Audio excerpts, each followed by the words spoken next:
বসন্ত বরণ, বিশ্ব ভালোবাসা দিবস এবং মাতৃভাষা দিবসকে সামনে রেখে চকরিয়ার বড়ইতলির ফুলচাষিরা ব্যস্ত সময় পার করছেন।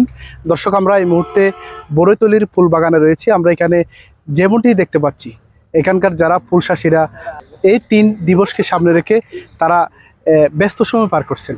বাগান থেকে আমরা দেখেছি এক একটি গোলাপ বিক্রি হচ্ছে 5 টাকায়, যা অতীতের তুলনায় 10 টাকা কম বলে অভিযোগ করেছেন এখানকার ফুলচাষিরা।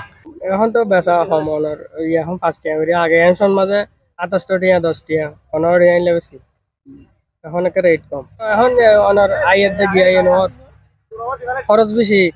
10,000 লাগাইছি, গ্যালারিয়াস দিছি 10,000 পাবা, একটা 10 টাকা করে বিক্রি করবো, 10-12 টাকা করে পাবা।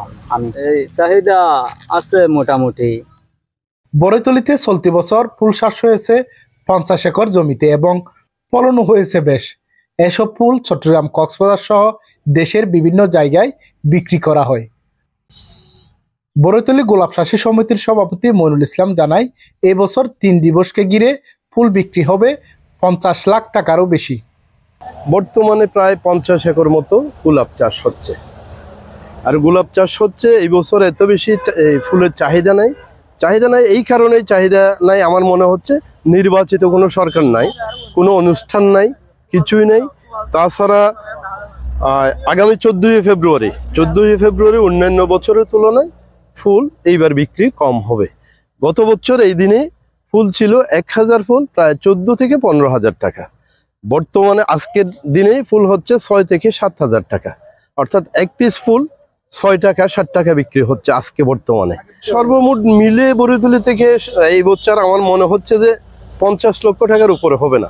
এদিকে ক্ষেতের মুগ্ধকর দৃশ্য দেখতে বিভিন্ন স্থান থেকে আসছেন ফুল প্রেমীরা। তারা কেউ কেউ কিনছেন ফুল, কেউ বা ছবি তুলছেন। ফুলের ন্যায্য দাম সেটি তারা পাবে বলে আশা করছেন। চকরিয়ার গোলাপ বাগান থেকে সাইফুল ইসলাম সাইফ, TTN।